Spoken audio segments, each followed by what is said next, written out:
Sir, मैं माँ भुवनेश्वरी ज्योतिष वास्तु संस्थान से आज विशेष पोस्टकास्ट दिव्यांशी में एज अ होस्ट एस्ट्रोलॉजर ज्योतिषाचार्य मैं आपको मैं आपको इतने समय से देख रही हूँ और मैं ये बातें जानना चाह रही हूँ कि उमेश सर, आप अभी अपनी उमेश से डॉक्टर तक की जर्नी तय कर चुके हैं और आप अहमदाबाद से आए हैं इतने हमारे इंदौर की सिटी पे माँ भुवनेश्वरी के। तो अपना ज्ञान इस संस्था में एक क्विक रूप में आप देंगे कि भाई साधना और सिद्धि में क्या फर्क है? हाँ जी। सिया राम में सब जग जाने करहु प्रणाम जोरी जुग पानी। साधना और सिद्धि अभी हाल का जो समय है वो ऐसा है कि लोगों को साधना करनी है, साधक बनना है, लेकिन किसी को सिद्ध नहीं बनना है। सबको पता है कि सूर्य को जल चढ़ाओ, सूर्य की साधना करो, सूर्य का मंत्र का जप करो तो सूर्य हम पर प्रसन्न होते हैं। लेकिन उन्हीं लोग को पता है कि सूर्य पिता का कारक है, पिता को मान सम्मान दो, पिता की आज्ञा का पालन करो तो भी सूर्य हमारे ऊपर प्रसन्न होता है। लेकिन वो किसी को सिद्ध नहीं बनना है, सभी को साधना करनी है। इसके हिसाब से जब हम देखने जाए सामान्य रूप से तो साधक से अच्छा सिद्ध है। साधक एक साधना करके अपने जीवन में जो वो चाहे वो प्राप्त कर सकता है, लेकिन उसको वो बचा नहीं सकता है। अगर कोई सिद्ध व्यक्ति है तो उसने जो भी साधक है उससे भी अच्छा प्राप्त वो सिद्ध व्यक्ति कर सकता है। हमारी भाषा में जब हम देखें तो रामायण काल के अंदर जब हम जाते हैं तो असंभवम हेम मृगश जन्म तथापि रामो लुलुभे मृगाय प्राय समापन्न देव भी पहुंचा, प्राय समापन्न देव पहुंचा। कोई भी व्यक्ति जो है, सामान्य व्यक्ति भी सोच सकता है कि स्वर्ण का मुर्ग, सोना का हरण कभी होता नहीं है। सामान्य कोई व्यक्ति है उसको भी पता चलता, क्या भगवान राम को पता नहीं चलता कि सोना का हरण होता ही नहीं है तो वो उनके पीछे क्यों गए? अगर वो जाते ही नहीं तो सीता का हरण होता ही नहीं। सही बात है। सीता का हरण होता ही नहीं तो राम रावण का युद्ध होता ही नहीं। तो इसके पीछे लॉजिक है ग्रहों की चाल, कि जब भगवान राम की कुंडली के अंदर राम और रावण दोनों की राशि तो एक ही थी, दशा महादशा प्रत्यंता सूक्ष्म दशा जो भी दशा चलती है वो ग्रहों के जो चंद्र महाराज जिस नक्षत्र में गोचर करते उस हिसाब से चलते हैं। दोनों की राशि एक थी, राम और रावण की तुला राशि। तो जब भगवान राम की दशा खराब हुई, भगवान राम की जो बुद्धि है वो मलिन हो गई, उनको पता नहीं चला कि सत्य क्या है असत्य क्या है, तभी रावण की भी दशा भी खराब शुरू होने की स्टार्ट हो गई थी। भगवान राम का सीता जी से वियोग हुआ क्योंकि वो हरण को लेने गए, और रावण का सीता जी से योग हुआ। एक तरफ वियोग हो रहा है, एक तरफ योग हो रहा है। रावण सीता जी का हरण करके लंका में ले गया। उसी तरफ दूसरा भी होता है कि वहां से विभीषण रावण को छोड़ के वहां से रावण का विभीषण का वियोग हो गया, और यहाँ पर विभीषण और राम का योग हो जाता है। इससे दोनों का योग वियोग की प्रक्रिया चालू हो गई। लेकिन एक व्यक्ति साधक है और एक व्यक्ति सिद्ध है। रावण जो था वो अपनी देसी भाषा में हम बोलते हैं कि रावण ने सभी ग्रहों को बांध के रखा था, लेकिन वो बांध के नहीं, साध के रखा था, उसकी साधना की थी। बांध तो कोई ऐसे बांध रस्सी से बांध नहीं सकते हैं, लेकिन साधना कर से उनके मंत्र के उच्चारण से उनको प्रसन्न करके वो जो चाहता है वो ग्रह उनको देते हैं। अगर वो चाहे सूर्य से जो भी आत्म सम्मान उसको प्राप्त करना है, राजा का सुख प्राप्त करना है, तो सूर्य सुवर्ण का दाता है, तो सूर्य ने उसको सोना की लंका भी दे दी थी। जो भी वो चाहता वो ग्रहों को प्रदान करते। ग्रहों से भी आगे जाके उनके भगवान शिव को भी प्रसन्न कर लिया, क्योंकि भगवान शिव के दर्शन मात्र से मन की इच्छा पूर्ण होती है। तो उसने भगवान शिव को ऐसी प्रसन्नता और ऐसा पूजा कि वो उन्होंने भगवान शिव से वरदान मांग लिया कि मेरे पास समय नहीं है, आप मेरे को दर्शन देने के लिए मेरे घर पे आ जाओ। भगवान शिव उनको दर्शन देने के लिए उनके घर पे जा रहे थे। उनको वेद का अध्ययन करना है तो गुरु के पास जाना पड़ता है। वेद के सबसे श्रेष्ठ अगर कोई ज्ञाता है तो वो ब्रह्मा जी है। ब्रह्मा जी को इस तरह से उन्होंने साध लिया कि ब्रह्मा जी वेद पढ़ाने के लिए लंका में जाते थे, रावण के घर पे जाते थे। एक तरफ से जब हम देखें, विचार कुछ करें सूक्ष्म दृष्टि से, तो रावण ने ग्रहों के साथ सभी देवताओं भगवान को भी साध लिया था। क्योंकि जो वायु के देव है पवन देव, ऐसा कहते हैं लौकिक भाषा में कि पवन देव वहां पर झाड़ू लगाते थे। वरुण देव रावण की लंका में जल की व्यवस्था करते थे। अग्निदेव वहां पर अग्नि की व्यवस्था करते थे। सभी देवताओं को, सभी भगवान को भी उसने साध लिया था। लेकिन फिर उससे उसको मिला क्या था? ततः किम, सभी को साधने के बाद भी जब उनके सामने एक सिद्ध व्यक्ति आ गया। भगवान राम ने कभी किसी ग्रह की पूजा नहीं की। भगवान राम ने शिव की पूजा की, रामेश्वर शिव की। ऐसा तो पूजा तो वो करते थे, लेकिन जैसे रावण ने अपना सिर उतार के भगवान शिव की पूजन कर दिया कोई विशिष्ट कार्य की सिद्धि के लिए, ऐसी साधना भगवान राम ने अपने जीवन में कभी भी नहीं की। फिर भी उनके ग्रह पावरफुल थे। एक सिद्ध व्यक्ति के सामने साधक के ग्रह जो है वो दुर्बल हो गए। हाँ, उसका कारण क्या था? क्योंकि साधना से भी सिद्धि प्रबल है। हाँ, क्योंकि भगवान राम ने अपने जीवन में कैसे सिद्धि प्राप्त की? सूर्य जो है, अब हम देखें तो पिता का कारक है। पिता की आज्ञा के लिए उन्होंने एक राजपाट मिलने वाला था, उसका भी त्याग कर दिया। पिता ने बोला कि आपको वनवास जाना है, कुछ भी सोचा नहीं कि मेरा वनवास में क्या होगा।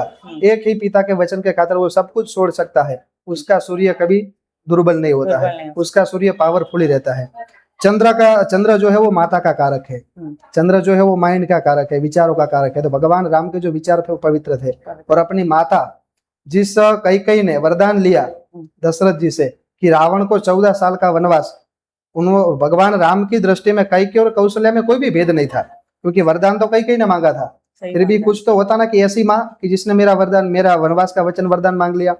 फिर भी भगवान राम के मन में कोई भी भेद नहीं था, क्योंकि माता के प्रति समभाव थे। इसलिए भगवान राम का चंद्र कभी खराब नहीं हो सकता है।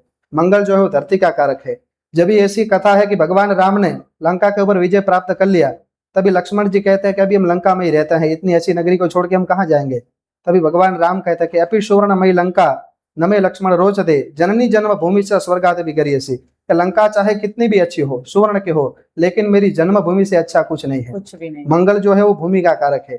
भगवान राम को अपनी जन्मभूमि से जितना लगाव हो, उनका मंगल कभी खराब नहीं हो सकता है। बुध जो है बुद्धि का कारक है, वाणी का कारक है, वचन का कारक है। अभी हम कहते हैं ना कि प्राण जाए पर वचन न जाए। वचन न जाए। भगवान राम ने अपने जो वचन थे वो निभाए। जो वचन पर दृढ़ है, वाणी जिनकी पवित्र है, जिनमें बुद्धि की क्षमता है, उसका बुद्ध कभी खराब नहीं हो सकता है। खराब हो सकता। इस हिसाब से 9 ग्रहों के जो अलग अलग कारकत्व है, भगवान राम ने अपने जीवन की कारकिर्दी में जो भी सिद्धियां है वो इसी तरह से हासिल की थी। तो एक साधक व्यक्ति, क्योंकि दोनों का योग संयोग साथ में चला, भगवान राम का भी मृत्यु का योग था। मृत्यु समान कष्ट, यानी कि रावण से युद्ध। रावण के समान कोई पराक्रमी तभी था ही नहीं। अगर भगवान राम में दिव्य शक्ति नहीं होती तो भगवान राम का वहीं पर मृत्यु ही था। मृत्यु का योग भगवान राम का भी आया और रावण का भी आया, लेकिन जीता कौन? भगवान राम, क्योंकि भगवान राम सिद्ध थे। अच्छा, मैं एक चीज ये भी समझना चाह रही हूँ कि जैसे आपने अभी सारी बातें बताई, इसमें साधना, सिद्धि, और आपने उनके कर्मों से भी ये मुझे बता दिया कि भाई कर्म भी इम्पोर्टेंट है, तभी जाके फिर ग्रह भी अपना रोल करते हैं। जो कर्म है वही सिद्धि है, कर्म से सिद्धि प्राप्त होती है। तो वहां पे आपने ये बता दिया कि प्लैनेट्स भी काफी इम्पोर्टेंट रोल प्ले कर रहे हैं। वो प्लैनेट्स के रेमेडीज भी उसमें इम्पोर्टेंट प्ले रोल कर रहे हैं। वो साधक भी बन रहे हैं, वो साधना भी कर रहे हैं, वो सिद्धि भी कर रहे हैं, और एट लास्ट ये भी फाइनल हो रहा है कि कौन जीत रहा है और कौन हार रहा है, किसके इंटेंशंस और मानसिकता किस रूप में लेके जा रहे हैं। वो दोनों का मृत्यु का योग आता है। एक तरफ साधक, रावण ने पूरे जीवन में साधना किस लिए की? मृत्यु के ऊपर विजय प्राप्त करने के लिए।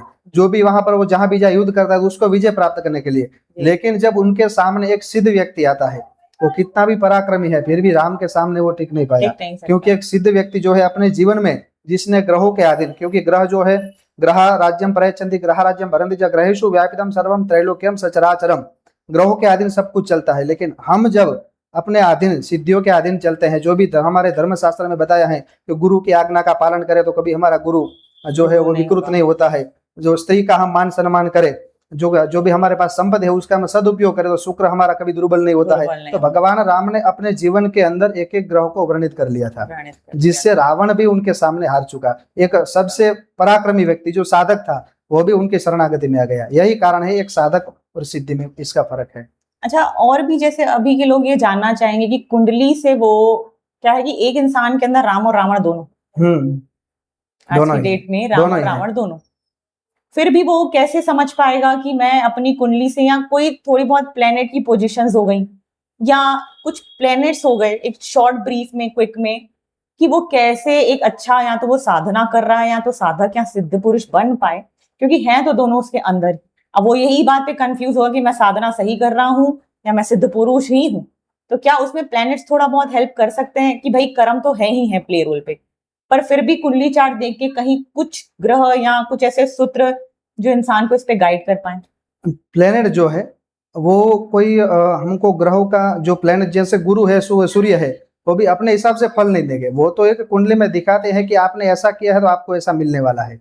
उसकी उपासना से कोई फर्क पड़ने वाला नहीं है। लेकिन साधना इसलिए जरूरी है कि हमारे जो कर्म हमने कर दिए हैं, हमने कहीं से मैंने लोन ले ली है और मैंने उसका EMI नहीं भरा है, तो क्या होगा? दूसरी लोन मेरे को मिलने वाली नहीं है। अगर जब मैं ये पुरानी वाली लोन जब मैं उसको दे देता हूँ, जब मैं उसमें से क्लियर हो जाता हूँ, तभी आगे जाके मेरे को दूसरी लोन मिलती है। ग्रहों का जो भी कोई ग्रह अशुभ है या तो अशुभ फल दे रहा है, चाहे कोई भी ग्रह, उसका जो कारकत्व है, किसी व्यक्ति ने पिता का मान सम्मान नहीं किया है तो उसका सूर्य जो है वो गलत स्थान में होगा, उसको अशुभ ही फल देगा। तो आगे जाके वो अपने पिता का सम्मान करता है, अपने पिता का जो भी आज्ञा का पालन करता है और सूर्य की उपासना भी साथ में करता है, तो ग्रह भी उसको फल देंगे और उसका जो कर्म है वो भी धीरे धीरे अच्छा होने लगेगा। अच्छा होने लगे, सही बात है।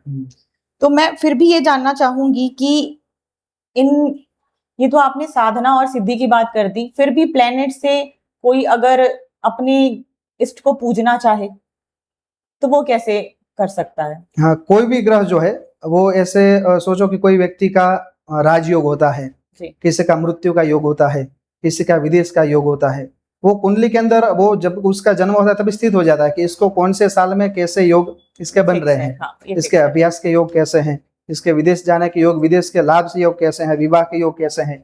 फिर भी वो योग में कोई फर्क पड़ने वाला नहीं है, वो समय पर वो जो होना है वो होकर ही रहता है। लेकिन अगर ग्रहों की उपासना के साथ अगर इष्ट की उपासना है, तो अगर हम बोलते हैं कि आपकी कुंडली में अकस्मात का योग है तो अकस्मात होने वाला बड़ा है, लेकिन अगर आपने ग्रहों की उपासना की और साथ में आपके इष्ट की उपासना है तो अकस्मात तो होगा ही, लेकिन ऐसी जगह पे होगा कि आपको तात्कालिक सारवार भी मिल जाए और आपको शरीर में चोट भी कम लगे, मतलब सांप भी मर जाए, लाठी भी ना टूटे। क्योंकि अगर कोई दूर रण में चला, रेगिस्तान में चला जाए, राजस्थान गया है तो आसपास में कहीं अस्पताल है ही नहीं, उसको चोट कम ही आई है लेकिन खून निकल रहा है।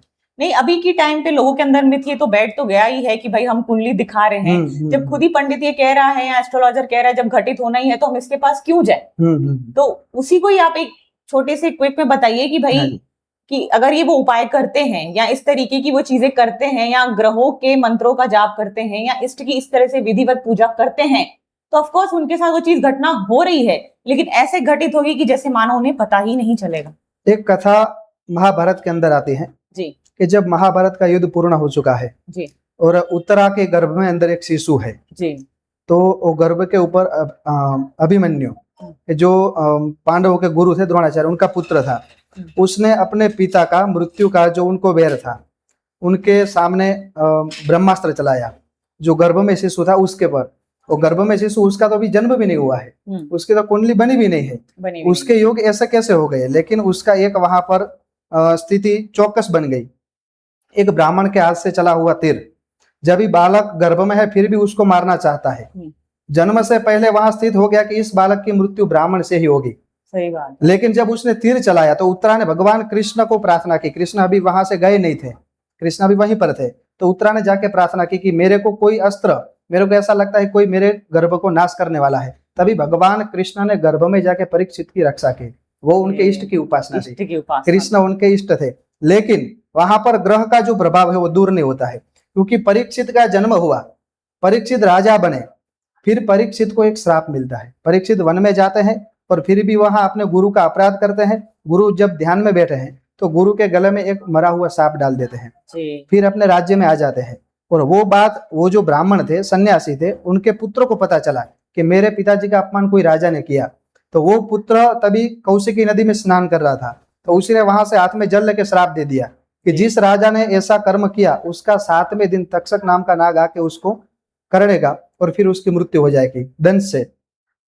एक बात यहाँ पर स्थित हो गई कि उस व्यक्ति का मृत्यु ब्राह्मण के हाथ से लिखा था, पहले नहीं हुआ गर्भ में, लेकिन जब वो राजा हुआ इसके बाद उसने ऐसा फिर से ऐसा कर्म कर दिया कि ब्राह्मण ने श्राप दे दिया, और पहले ब्राह्मण के शस्त्र से नहीं तो ब्राह्मण के श्राप से, लेकिन मृत्यु तो ब्राह्मण ही कारक था और ब्राह्मण ने ही मारा। लेकिन उनके जो बीच के जो समय था, वो जो पहले गर्भ में मृत्यु होने वाला था उसके जगह वो बड़ा होकर मृत्यु हुआ, इसके बीच के कारण उनके इष्ट की उपासना, क्योंकि भगवान कृष्ण ने गर्भ में उनकी रक्षा कर ली और फिर वो बड़े हुए। अगर रक्षा नहीं की होती तो वो गर्भ में मृत्यु होते। मैं इसको इस लैंग्वेज में समझना चाहूंगी कि ग्रह आपके कर्मों का हिसाब किताब रखते हैं। आप किसी भी जन्म में, इस जन्म में, आने वाले किसी भी जन्म में जो भी कर्म करते हैं, फिर आप इष्ट की भी पूजा करते हैं और आप ग्रहों की भी पूजा करते हैं, लेकिन वो आपको उस चीज का हिसाब निकाल के देते हैं। अब वो किस रूप में देंगे ये फिर आपका इष्ट तय करता है। हाँ, वो स्थान को चेंज करना और समय को चेंज करना वो आपके इष्ट की उपासना तय करेगा। हाँ। लेकिन कर्मों का हिसाब होगा और हाँ। उसकी पूरी डिक्शनरी की डिटेलिंग आपके ग्रह रखते हैं। हाँ, ग्रह ही रखता है जी। ये छोटा सा विशेष पॉडकास्ट सुन के लोगों को काफी अच्छा लगेगा, काफी कॉन्सेप्ट उनका क्लियर होगा, क्योंकि वो ज्योतिषों को लेके या ज्योतिषों की चीजों को लेके बहुत मिथ अपने मन में पाल के बैठते हैं। वो ऐसे ऐसे सवाल लोगों से पूछ जाते हैं जो उनको समझ में भी नहीं आते। सही बात ऐसे बहुत सारे सवालों का जवाब उनको आपके थ्रू मिल जाएगा। मैं दिव्यांशी आपका तहे दिल से धन्यवाद करना धन्यवाद। चाहूंगी माँ भुवनेश्वरी की संस्था धन्यवाद। पे। Thank you sir, thank you so Welcome. Much doctor sir.